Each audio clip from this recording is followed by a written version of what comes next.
Purvanchal university ఇది కేవలం university కాదు, మీ సక్సెస్ స్టోరీకి చిరునామా.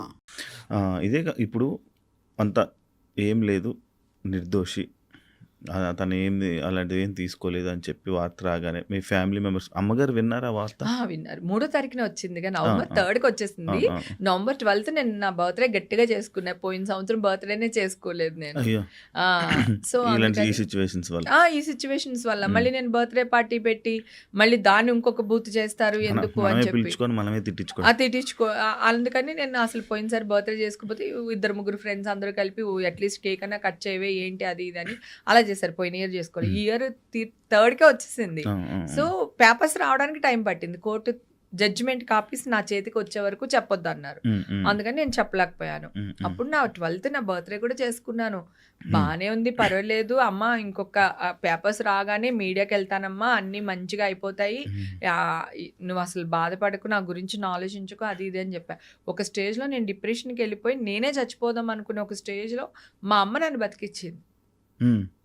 నీకు ఏదన్నా అయిందంటే నేను ఒక దాని ఉన్నాను, నేను ఏమైపోతానో నీకు అర్థం కావట్లేదు, పిల్లుంది ఇక్కడ, నువ్వు ఎదవేషాలు ఏది అయ్యొద్దు, మైండ్లోంచి ఇవన్నీ పెట్టుకోకు అని చెప్పి మా అమ్మ ఒక ఆవిడ భాషలో బాగా తిట్టి వీళ్ళందరినీ చెప్పింది. ప్రామిస్ చేయించుకుంది, నువ్వు అస్సలు ఇంకొక సెకండ్ థాట్ అసలు తీసుకోవద్దు అని. ఒక సెకండ్ థాట్ తీసుకున్నాడప్పుడు అనిపించింది, పాప హస్బెండ్ అంటే ఇప్పుడు హస్బెండ్ పర్వాలేదు, పాపకి ఇంకా మ్యారేజ్ కాలేదు కదా నాన్న, ఇప్పుడేగా స్టడీస్ కంప్లీట్ చేసుకోవచ్చు. అమ్మేమో ఆల్రెడీ డయాలసిస్ స్టేజ్ లో ఉంది, ఆవిడ ఇబ్బంది పడుతుంది, ఆవిడ రేపు ఆ టెన్షన్ లోనే ఉన్నారు. సో దీనివల్ల మనకి హ్యాపీ. నా కూతురు మా ఇంట్లో నా ఫ్రెండ్స్ అందరికి తెలుసు నేను ఏంటో అని. అంటే నేను ఎన్ని పార్టీలకి వెళ్తాను కదా, నా కారు నేనే డ్రైవ్ చేసుకుని మా ఇంటికి వస్తాను అబ్బా, ఎన్ని పార్టీలకి వెళ్ళినా నేను డ్రైవర్ ని పెట్టుకోను. మీరు కూడా చూసారు కదా, సుమన్ కూడా మన సుమన్ టీవీ ఇంటర్వ్యూ జరిగినప్పుడు రోషన్ కూడా అన్నాడు, అక్క ఎన్ని పార్టీలు మన ఇద్దరం కలిసి చేయలేదు అక్క అనేసి. శివాజీ రాజా ఇంటర్వ్యూలో కూడా చెప్పాడు, అది మందు తాగదు, అది దాన్ని చూస్తే అలా అనుకుంటారు, అది తాగదు, అది ఇదని మాట్లాడతారు. నాకు రెడ్ బుల్ ఒక షాట్ వేసి రెడ్ బుల్ వేసారంటే ప్రపంచాన్ని ఊపేస్తుంటాను అనమాట. ఎవడు రాడు అది ఇదని. అది నాకు బై బర్త్ భగవంతుడు ఎనర్జీ ఇచ్చాడు. అది నేను షూటింగ్ లో కూడా ఇలాగే ఉంటాను, నేను నాకు అలవాటు, నేనే కార్ డ్రైవ్ చేసుకుని వస్తాను. అలాంటిది డ్రగ్సా?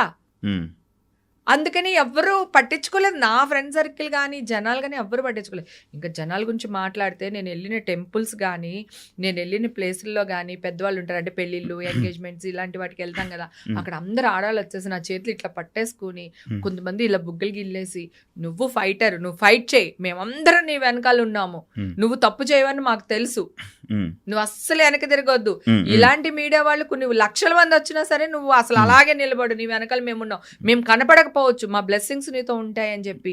తర్వాత హోమాలు అవన్నీ చేస్తారు కదా గుళ్ళో, అక్కడ తుడవడానికి పెద్ద మొత్తం వీళ్ళందరూ పెట్టుకుంటారు కదా, వాలంటీర్లుగా వచ్చి చేస్తూ ఉంటారు. అలాగే తిరుపతిలో కూడా వాలంటీర్స్ వస్తూ ఉంటారు, బ్లూ కలర్ డ్రెస్ వేసుకుని ఆరెంజ్ కలర్ ఈ కట్టుకుంటారు. అక్కడ తిరుపతి వెళ్తే వాళ్ళందరూ, అమ్మ గుళ్ళో ఉన్నంతసేపు మేము నీ గురించినే అంటున్నాము, అన్యాయంగా నిన్ను బలి తీసుకున్నారమ్మా, నువ్వు అస్సలు భయపడకు, మేమందరం ఉన్నామని. పెళ్ళిళ్ళకి వెళ్తే ఇక్కడ, గుడికి వెళ్తే అలాగా పెద్దవాళ్ళు అనమాట, వయసులో పెద్దవాళ్ళు, నాకంటే చిన్నోళ్ళు అందరూని. సో ఇంతమంది నమ్మలేదు, అంటే ఇంత పెద్ద న్యూస్ వేసినప్పుడు నన్ను తీసి పక్కకు పెట్టేయాలి. నా బిజినెస్లు పాడైపోయి ఉండాలి, నేను ఈవెంట్స్ చేసుకుంటాను, ఈవెంట్స్ పాడైపోయి ఉండాలి, నా కూతురు కెరియర్ పాడైపోయి ఉండాలి, నా హస్బెండ్ని పక్కన పెట్టేసి ఉండాలి, నన్ను పక్కన పెట్టి ఉండాలి. కానీ ఎవ్వరు పెట్టలేదు తెలుసా, అందరు ఫోన్లు చేశారు, అందరు మాట్లాడారు, అమ్మ ఈషా పాప నీకేం కావాలి నాన్న, నువ్వు ఒక్కదాన్ని వెళ్తున్నావు, లాయర్స్ కావాలా, ఏమన్నా మనీ కావాలా, అక్కడ కార్లు కావాలా, నీకు రూమ్స్ కావాలా, ఏం చేయమంటావు 500-600 కాల్ పాపకు వచ్చినాయి. నా సర్కిల్ నిజంగానే నా సర్కిల్ ఏం చిన్న సర్కిల్ కాదు, కాకపోతే నేను తప్పు చేస్తుంటే ఈ సర్కిల్ అంతా వాడేసేదాన్నేమో. కానీ ఈ మీడియాలో వచ్చిన వార్తల వల్ల కొంతమంది జనాలు అయితే ఇన్ఫ్లుయెన్స్ అయ్యారు, 100% అయ్యారు. ఎందుకంటే చెప్పానుగా, ఒక బర్త్డే పార్టీకి వెళ్తే నలుగురు మాట్లాడారు 100% మాట్లాడారు. అండ్ ఇదే కాకుండా 1989 నుంచి ఎప్పటి నుంచి ఉన్నారు మీరు ఇండస్ట్రీ? 88 నుంచి 1988 అప్పటి నుంచి తెలుగు ప్రేక్షకుల్ని కానీ అందరినీ ఎంటర్టైన్ చేస్తూ చాలా మంచి యాక్టర్ అని పేరు తెచ్చుకొని, అంటే ఇంత నేమ్ ఉన్న తనని ఇలాంటి విషయాలు, అంటే మీ గురించి బాగా తెలుసు, ఎన్ని సంవత్సరాలు చూశారు. కానీ ఇంత మంచి నేము, తన గురించి ఇంత బాగా తెలుసు. కానీ ఇలాగ కేసు ఇలా వచ్చింది, ఇలా డ్రగ్స్ తీసుకున్న కేసులోని ఇలా హేమ గారు ఉన్నారు అని అంటే మీడియాలో ఇలా న్యూస్‌లు వస్తే ఎందుకు బ్యాడ్ కామెంట్స్ అనేవి పడ్డాయండి? 100 న్యూస్ ఛానల్స్ ఉన్నాయి.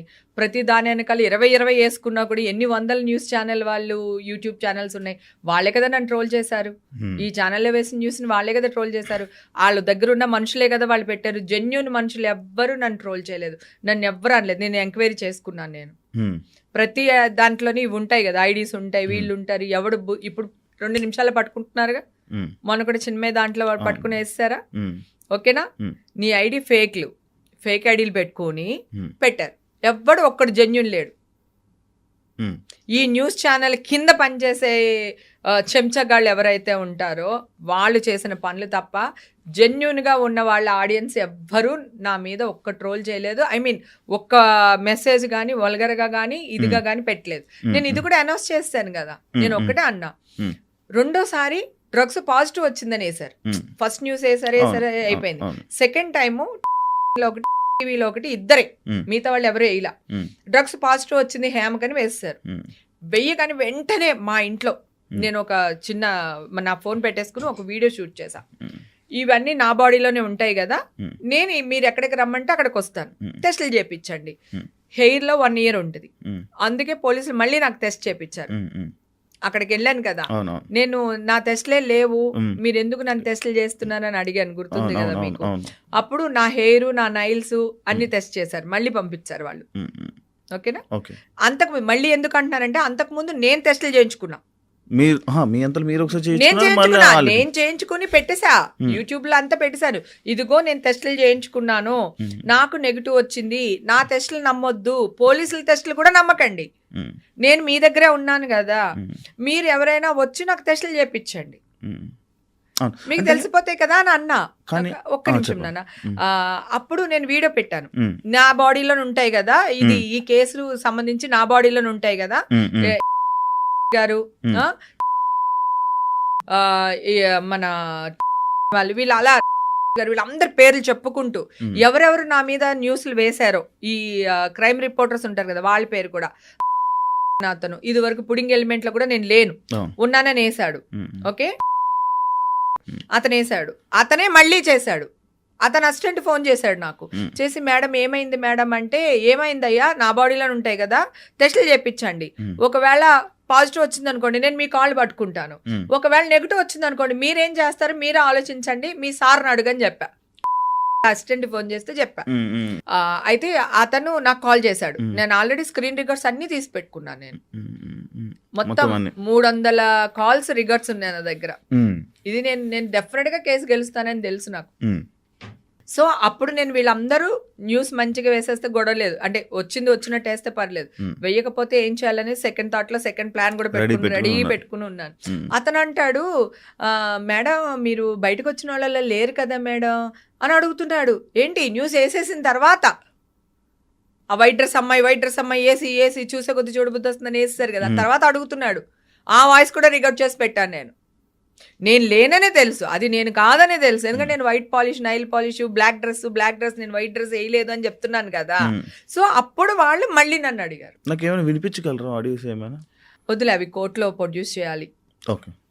వీళ్ళు కనుక అన్ని కరెక్ట్ గా చేయకపోతే నేను కోర్టులో, కాకపోతే తీస్తే ఇలా అంటే ఇలా మొత్తం అన్ని వచ్చేస్తే ఆ మైక్ తో పాటు అది చూపించవచ్చు. వాళ్ళవన్నీ నేను స్క్రీన్ రికార్డ్ చేశాను, ఎందుకంటే నా వాయిస్ రికార్డ్ చేసి వాళ్ళు వేసేస్తున్నారు, నేనేమంటే కూడా వాళ్ళు వేస్తున్నారు. అలాంటప్పుడు నా తప్పేం లేదు కదా, నేను రికార్డ్ చేయాలి కదా, నాకు ఎవిడెన్సెస్ కావాలి కదా, నేను రికార్డ్ చేసి పెట్టాను. కానీ మీకు ఫోన్ చేసి మాట్లాడేది ఒకటి, బయట మళ్ళీ చూపించేది ఒకటి, ఇంకొకటి నా వాయిసే వేస్తున్నారు. చూసారా ఇంకా పొగరు తగ్గలేదు, ఎంత బొక్క ఇస్తుందో, ఇది న్యూస్. కానీ మంచిగా మీతో మాట్లాడేటప్పుడు మంచిగా మాట్లాడుతున్నారు నాతో. వాళ్ళు రికార్డ్ చేస్తున్నట్టు కూడా చెప్తున్నా, మీరు నాకు రికార్డ్ చేస్తున్నారు నాకు తెలుసు, కావాలంటే టెలికాస్ట్ చేసుకోండి చూసుకుందాం అది ఇది అని. నాకు ఒక్కటే తెలుసా ఎందుకు రాలేకపోయినంటే, ఫ్రెండ్స్ అందరూ నన్ను రూమ్లో పెట్టి తాళమేస్తారు. అబ్బా ఫోన్ కూడా ఇచ్చేవాళ్ళు కాదు, నేనన్నా ఫోన్ ఇవ్వకపోతే చచ్చిపోతానన్నా, అందుకని ఫోన్ ఇచ్చారు, అందరూ ఎత్తుతా ఉన్నాను నేను, ఎందుకంటే ఎత్తకపోతే మళ్ళీ నేను ఎక్కడో పారిపోయాను అనుకుంటారు కదా, అందుకని అదొక భయం. అండ్ ఇంకోటి నాకు అదే ఈ మాటలు మామూలుగా వింటుంటే, అంటే అదే కాకుండా మీరు చేసిన ప్రయత్నాలు, లైక్ నేను చేయలేదు, ఇదిగో చూడండి అంటే ఎందుకు అంత ఎక్స్‌ప్లెయిన్ చేసుకోవాల్సి వచ్చింది మీకు? మరి ఎందుకు అంత ఎక్స్‌ప్లెయిన్ చేసుకోవడం ఎందుకు? వదిలేయొచ్చు కదా అని అంటున్నా. ఎలా వదిలేస్తాను? హ్మ్. నువ్వు వదిలేస్తావా? ఒక అమ్మాయిని రేప్ చేసావని న్యూస్ ఇచ్చేస్తారు. హ్మ్. నువ్వు చెప్పుకోవా బయటకొచ్చి నేను రేప్ చేయలేదని? ఆ! చెప్పుకుంటావా లేదా? చెప్తా. మరి అప్పుడు నేను చేసిన తప్పెందుకు అవుతుంది? హ్మ్. ఇప్పుడు నువ్వు నన్ను రాళ్ళిచ్చుకుని కొడుతున్నావు. హ్మ్. నేను చేతులు కూడా అడ్డు పెట్టుకోద్దా? అయ్యో తగులుతుంది వద్దండి ప్లీజ్ అండి అని కూడా అనొద్దా? ఆ! ఆ! ఎక్కడ న్యాయం?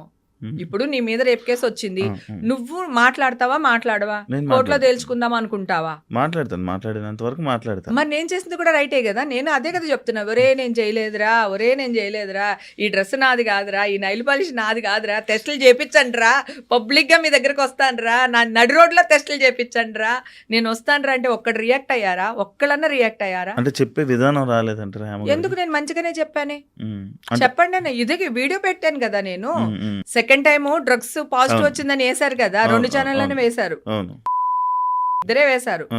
ఆ ఇద్దరు ఎందుకు ఆపేశారంటే ఈ వీడియో పెట్టడం వల్ల ఆపేశారు. మరి నేను పెట్టకపోతే వీళ్ళు వేశారు కదా అని చెప్పి గొర్రెల మందలాగా ఇంకొకడు వేశారు ఇంకొకరు వేసేస్తారు కదా. మరి అవును. నేను స్టాప్ చేయాలి కదా. నేను కానప్పుడు హ్మ్. నేను చెయ్యాలి కదా. హ్మ్. అక్కడికి 4 రోజులు నేను బయటికి రాకపోతే అడ్డమైన గాడిదలన్నీ కూర్చుని ఆవిడ తప్పు లేకపోతే ఈ పాటికి వచ్చేవాళ్ళే అరిచేవాళ్ళని కోర్టులో కేసు ఉన్నాడు అప్పుడు. హ్మ్. ఓకే, నేను బయటకు వచ్చి మాట్లాడడానికి ఉంటుంది. ఓకే. కోర్టు రూల్స్ ధిక్కరించినట్టు అవుతుంది. అది ఇంకా పెద్ద కేసు అవుతుంది. అవును. అక్కడికి నేను ఆగలేదు. ప్రతి ఫోన్లోని ఇచ్చేవాళ్ళకి ఇస్తూనే ఉన్నాను. డెఫినెట్గా వస్తాను ఒకరోజు, మీకు ఉంది మీకు అని చెప్తూనే వచ్చాను నేను. అది కూడా వేశారు వీళ్ళు. అది హ్మ్. చేతులు అడ్డు పెట్టుకోవడంలో తప్పలేదు కదా నాన్న. అవును. చెప్పే విధానం కరెక్ట్గానే చెప్పాను కదా. పలానా వాళ్ళు మీకు నేనేంటో తెలుసండి, హ్మ్. హ్మ్. నా టెస్టులు మీరు చేయించండి, మీరు ఎక్కడికి రమ్మంటే అక్కడికి వస్తాను హ్మ్. అని అన్నాను. అవును. అప్పుడు న్యూస్ ఆపేశారు. హేమ గారికి మొత్తం ఈ 18 నెలలు లీగల్ ఫైట్‌కి ఎంత ఖర్చు అయ్యి ఉంటది దాదాపుగా? బెయిల్కి మాత్రమే కొంచెం ఎక్కువ ఖర్చు అయింది. హ్మ్. లాయర్స్ అందరూ ఫ్రీగానే వచ్చారు. కానీ ఖర్చు వేస్టే కదా? ఇంకా కోర్టుకి వెళ్ళిన తర్వాత నువ్వు ఖర్చు అనుకుంటే ఎట్లా అవుతుంది? తప్పదు. తప్పదు అది. తప్పు చేయకపోయినా కూడా ఖర్చు తప్పదు. అంటే బెయిల్కి మాత్రం ఏదో ఉంటుంది ఉంటది. Formal amount. హ్మ్. పాపం లాయర్స్ అందరూ స్వచ్ఛందంగానే వచ్చారు. వాళ్ళు నన్ను ఏమి ఫీజు అడగలేదు. ఇప్పుడు కూడా నాకు అక్కడి నుంచి లాయర్ పంపించారు కదా, హ్మ్. హ్మ్. ఇంతవరకు ఆయన కూడా పాపం ఏం ఫీజు అడగలేదు. ఓకే. సో ఇచ్చి పంపించాలి, తప్పదు. అంతా అయిపోయింది. అంతా హ్మ్. హ్యాపీ. హ్మ్. మీ పాప పెళ్లి సంబంధాలు అలాంటివి ఏమన్నా చూస్తున్నారా? ఈషాకి ఇప్పుడు ఇంకా 23, 24 మధ్యలో ఉంది. ఇంకొక 2 years తర్వాత చేస్తుంది. తన కాళ్ళ మీద నిలబడాలి. సో ఇప్పుడు నేను ఏమైనా రూపాయి 2 రూపాయలు తనకి ఇచ్చాను అనుకో, అది తను నిలబెట్టుకునేటట్టయినా తనకి ఆ శక్తి రావాలి కదా. అవును. ఇప్పుడే స్టడీస్ కంప్లీట్ అయినాయి, అవును. జాబ్లో జాయిన్ అయ్యి ఒక 3-4 months అవుతుంది. హ్మ్. హ్మ్. సో తన లైఫ్ ఇంకొక 2 years తర్వాత అప్పుడు చేసేద్దాం. చేశారు. నేను నా బిడ్డను చాలా బాగా పెంచుకున్నాను. హ్మ్. సాంప్రదాయంగా ఎథిక్స్, మోరల్స్, ప్రేమ, అభిమానం, అమ్మ నాన్న, హ్మ్. ఓ తమిళ అమ్మాయిలాగా పెంచుకున్నాను దాన్ని. సో తన అంతే. కెరియర్, నా బాధ కూడా అదే తెలుసా. నేను ఎంత ఏడ్చానో. నేను నా బిడ్డ ఈ స్టేజ్లో ఉంది, ఈ టైంలోనే మీరు నన్ను ఇంత చేస్తారు, ఇంత టార్గెట్ చేస్తారా? హ్మ్. అసలు నిజం చెప్తున్నా, డ్రగ్స్ తీసుకున్న అబ్బాయిలు కానీ అమ్మాయిలు కానీ వాళ్ళ ఫోటోలు కానీ వాళ్ళ బయోడాటాలు కానీ బయట పెట్టకూడదు. హ్మ్. హ్మ్. ఎందుకంటే చిన్నపిల్లలు కదా వాళ్ళు. వాళ్ళ అవును. గురించి అది పెడితే, చిన్న పెద్ద బయట పెడితే వాళ్ళు ఏదన్నా వాళ్ళ ఒక ఫ్యామిలీ రోడ్డు మీదకి వచ్చేస్తుంది. అందరూ నాలాగా నోరేసుకుని పడరు. అందరూ నాలాగా వెయిట్ చేసి రిపోర్టులు రాగానే వచ్చి కూర్చుని మాట్లాడరు. హ్మ్. నాకు నేను రిపోర్టులు చేయించుకోవడానికి ఢిల్లీ దాకా పంపించాల్సి వచ్చినాయి. నా నైలు, ఒక ఆడదాని జుట్టు పట్టుకున్న మగాడు కానీ, అంటే రాజ్యాలే కూలిపోయినాయి ఒక ఆడదాని కోసం. తెలుసు కదా, అవును. ఆడదాని చెడు చూపుతో చూసిన వాళ్ళే సర్వనాశనం అయిపోయారు. ఇవాళ వీళ్ళకి డబ్బులు రావచ్చేమో, కానీ రేపు రోగాలు కూడా రావచ్చు, చెప్పలేము కదా. హ్మ్. హ్మ్. ఇప్పుడు మా పిల్లలు వాళ్ళతో పెళ్ళిళ్ళు అయినాయి, లేకపోతే 4 పెళ్ళిళ్ళు చేసుకున్నారు, ఈ హీరో 4 చేసుకున్నాడు, ఈ హీరోయిన్ ఇక్కడ వెళ్ళింది, ఆ హీరోయిన్ డైవర్స్ తీసుకుంది, ఇవన్నీ వేస్తున్నారు. హ్మ్. నేను మామూలు స్ట్రైట్ అవే మీడియా వాళ్ళు అందరినీ అడుగుతున్నాను, మీలో ఎవ్వరు, మీ ఫ్యామిలీలో ఎవ్వరు డైవర్స్లు తీసుకోలేదా? ఎవరిని పెళ్ళిళ్ళు చేసుకోలేదా?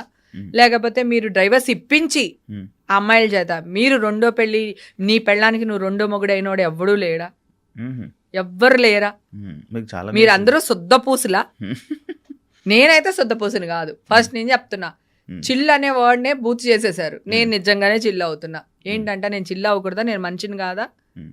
నేను నా చిన్నప్పటి నుంచి కష్టపడుతున్నాను నాన్న. When I am 14 years still now అవును. ఇంకా కష్టపడుతున్నాను నేను.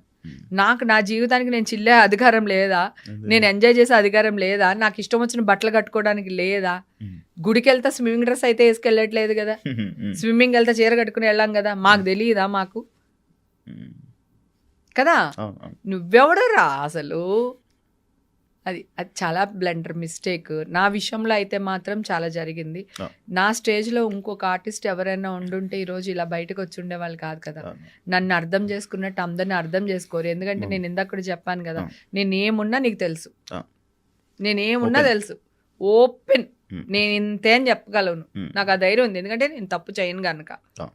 తప్పు చేశాను అనుకో, అది కూడా తీసుకుంటా. ఎస్, నాకు నచ్చింది, నేను తప్పు చేశాను, నీకేంటి అని అడుగుతా. రైట్, నాకు అది కూడా తెలుసు. కానీ నేను తప్పు చేయకుండా తప్పు చేశాను అన్నది అది ఉంటది కదా, ఆ జర్నీ నాలో ఆ ఐస్ బాత్ మాత్రం లేకపోతే నేను మర్డర్ చేసేదాన్ని, లేదా నేనే ఇచ్చేదాన్ని. రెండిట్లో ఒకటి జరిగేది ఫుల్ అనమాట. అంటే బయటికి రాలేకపోతున్నాను, చెప్పలేకపోతున్నాను, మీడియాకి రాలేకపోతున్నాను. అందరూ ఏమంటారు, ఏమక్క తప్పు లేకపోతే వచ్చేది కదా అంటారు. కరెక్టే కదా. కానీ నేను వస్తే ఇంకా ఉచ్చు బిగుసుకుంటది కదా. ఒక ప్రముఖ హీరో థియేటర్ నుంచి వచ్చే వరకు బాగానే ఉంది స్టోరీ. వచ్చి ప్రెస్ మీట్ పెట్టిన తర్వాతే పాపం హీరోని తీసుకెళ్లారు. ఆయన ప్రెస్ మీట్ పెట్టకపోతే బాగుండుండేది కదా. మీకు అర్థం అవుతుంది కదా.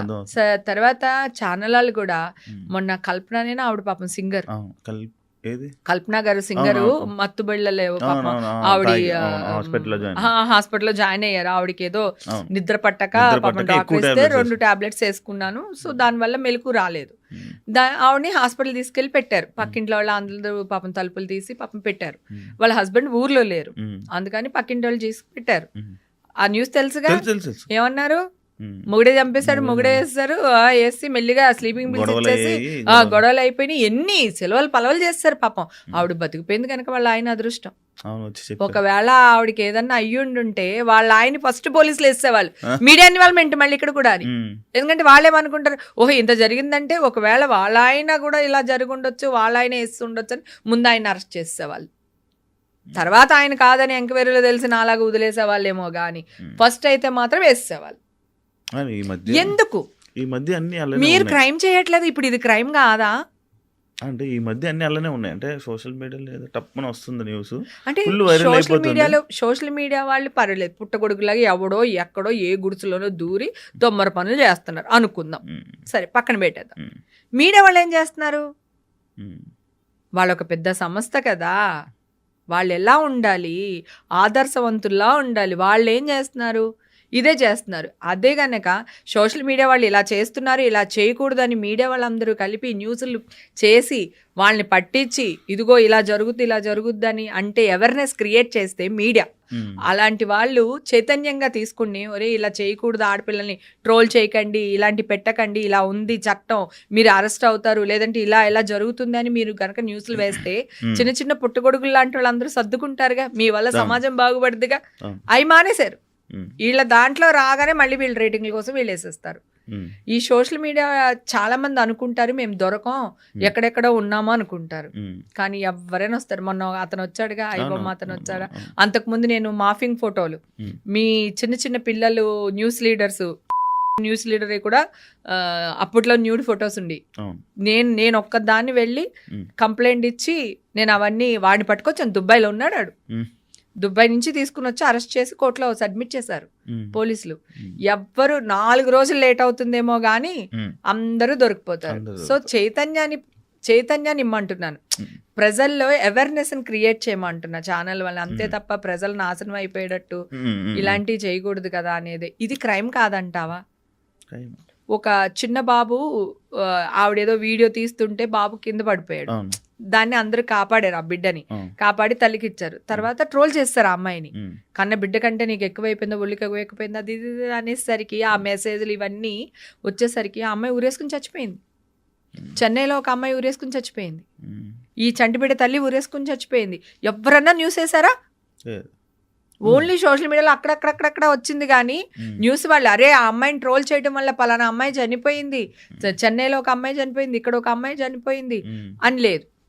మళ్ళీ మీడియాలో వాళ్ళు క్వశ్చన్స్ అడుగుతారు. సుమా గురించి తెగ ఫీల్ అయిపోయారు, టిఫిన్లుగా తినండి అన్నందుకు తెగ ఫీల్ అయిపోయారు వీళ్ళు మాత్రం అన్నీ అడగొచ్చు.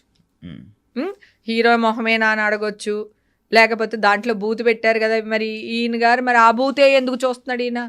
ఇప్పుడు మామూలుగా సినిమా ఇంకా రిలీజ్ అవ్వాల, ఆ బూత్ ఉందో లేదో తెలియదు, కానీ ఇతను మాట్లాడడం వల్ల ప్రపంచం అందరికీ ఆ సినిమాలో ఒక బూత్ పెట్టారు, ఆ బూత్ ఏంటి అని ఊరందరికీ తెలిసింది వీళ్ళ వల్ల. ఓకేనా? సో ఎవరెవరైతే మాట్లాడుతున్నారో, ఎవరెవరైతే ఏ క్వశ్చన్స్ అడుగుతున్నారో, ముందు ఇదే క్వశ్చన్ మీ అమ్మని అడుగుతారా, లేదా మీ ఇంట్లో మీ నాన్నగారిని అడుగుతారా? నేను ఇక్కడ జెండర్ సంబంధం లేదు, ఆడమగ ఇప్పుడు లేదు, ఇద్దరు సమానమే, ఇద్దరు సమానమే. మీరు అడిగే క్వశ్చన్స్ ఎలా ఉండాలి? మీడియా ఎందుకు ఇంత కింద పడిపోతుందో నాకు అర్థం కావట్లేదు. ఎలా, ఎక్కడ స్టాప్ చేయగలుగుతాం? ప్రతిదీ నేను నోరేసుకుని పడితే కాంట్రవర్సీలు అంటారు. నేను కాంట్రవర్సీలు చెయ్యట్లా, మీరు కాంట్రవర్సీలు చేస్తే నేను అది కాదురా బాబు, ఇది ఇలా జరిగిందిరా బాబు అని చెప్తున్నా ఫస్ట్ నుంచి. ఏ విషయమైనా సరే, శ్రీరెడ్డిని కూడా చూడండి, కూర్చోబెట్టారు ఛానల్లో, రైట్? ఆవిడని మాట్లాడిచ్చారు, అందరినీ తిట్టిపిచ్చారు, అయిపోయింది. ఒక రోజు ఆ అమ్మాయి అనౌన్స్ చేసింది, నేను వచ్చి ఇక్కడ న్యూడ్గా కూర్చుంటాను అని. ఒక ఛానల్ వాడు, ప్రముఖ ఛానల్, అది కూడా పెద్ద ఛానల్ వాడే, వెళ్ళి ఇలా పెట్టి ఆ అమ్మాయి ఇలా కూర్చుంది, ఇట్లా ఈ కొంచెం డ్రెస్ కొంచెం తీసి ఇట్లా కూర్చుంటే ఇట్లా పెట్టి తీస్తున్నాడు. అన్నం తింటున్నాడా గడ్డి తింటున్నాడా వాడు నాకు అర్థం కాదు. ఏ అమ్మాయి గమ్మునుండు, ఎందుకు తీస్తున్నావు అని లేదు. ఆ అమ్మాయి కారు దిగింది చక్కగా, నా అమ్మాయి పక్కన ఒక అమ్మాయి ఉంది, బ్యాగ్ ఇచ్చింది, ఒక్కొక్కటి తీస్తుంది, వీడు షూట్ చేస్తున్నాడు. మనిషి వాడు అసలు. అదే ఆ ప్లేస్లో నీకు సంబంధించిన అమ్మాయి ఉండుంటే నువ్వు ఇట్లానే వీడియో తీస్తావా?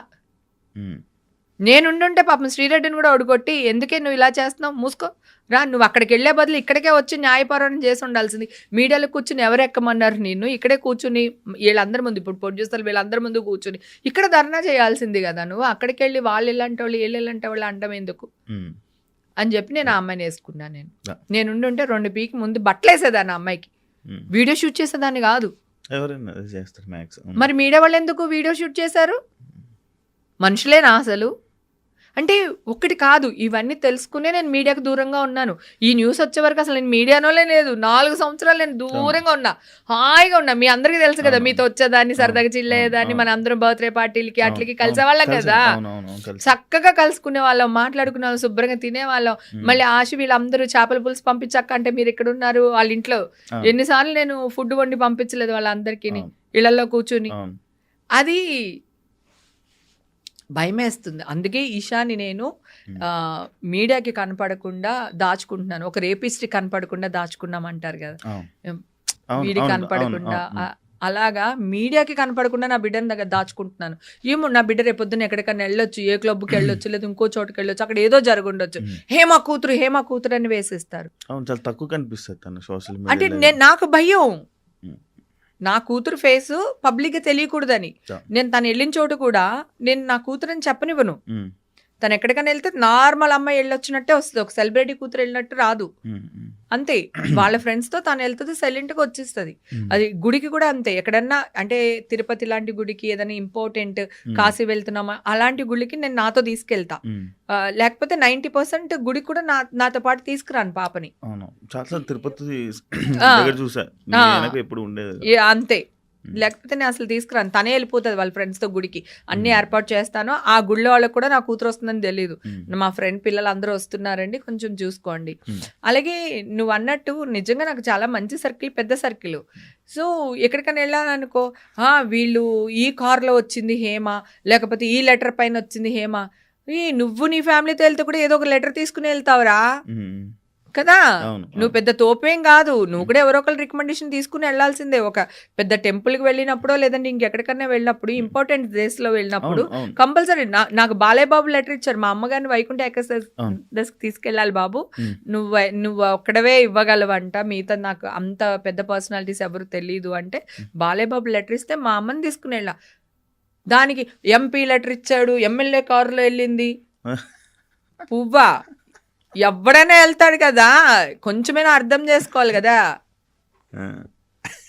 ఎవరైనా ఇప్పుడు నువ్వు వెళ్తావు అబ్బా తిరుపతి, ఏ రికమెండేషన్ లేకుండా వెళ్ళిపోతావా? ఇప్పుడంటే నాకు ఇంకా ఈజీ అయిపోయింది, ఎందుకంటే 10,000 రూపాయలు టికెట్ కడితే శుభ్రంగా హాయిగా చాలా మంచి దర్శనం. గుళ్ళోకి వెళ్తే ఎవరో ఒకరు గుర్తుపడతారు, 2 నిమిషాలు పక్కన నుంచి పెట్టి పంపిస్తారు అంతా. ఇప్పుడు ఎవరో గుళ్ళో 2 నిమిషాలు, అదిగో హేమని 2 నిమిషాలు నిలబెట్టాడంట అని అదొక న్యూస్ వేస్తారు, రేపొద్దు నుంచి గుళ్ళో నన్ను గెంటేస్తారు వాళ్ళు. అంతే కదా నాన్న, నువ్వు ఇలా న్యూస్ వేయటం వల్ల నాకు కనకదుర్గమ్మ వారి గుడికి వెళ్ళాను. సో వేరే వాళ్ళ ఫ్యామిలీతో పాటు వాళ్ళ కారులో వెళ్ళాను. హేమ ఈ కారులో వచ్చింది, హేమ ఈ కారులో వచ్చిందని వేస్తున్నారు న్యూస్. మరి నేను ఏదో ఒక కారులోకి రావాలి కదా, నడుచుకుంటే అయితే రాలేను కదా. నువ్వే మీడియా వాళ్ళందరూ కలిపి నా మీద పడిపోతారు గుళ్ళోకి వెళ్ళినప్పుడు, మైకులు తోసేసుకుని కెమెరాలు తోసేసుకుని పడిపోతూ ఉంటారు.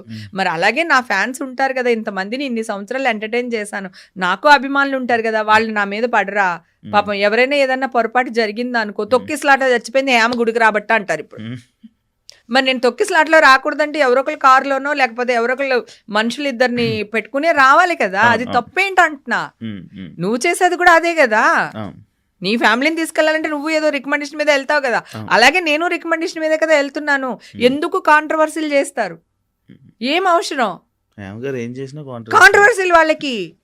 అది నేను మంచిగానే ఉన్నాను, అమ్మవారి మీద ప్రేమతో వెళ్ళాను, దాన్ని కాంట్రవర్సీలు చేస్తారు. ఒకడైతే టికెట్ తీసుకున్నారా మీరు అని అడిగాడు ఒకసారి ఒక కనకదుర్గమ్మ గుడిలో. ప్రతి సంవత్సరం వెళ్తాను నేను, వాళ్ళకి తెలుసు ప్రతి సంవత్సరం హేమ గుడికి వస్తుంది, పలానా రోజు వస్తుంది అని కూడా తెలుసు వాళ్ళకి.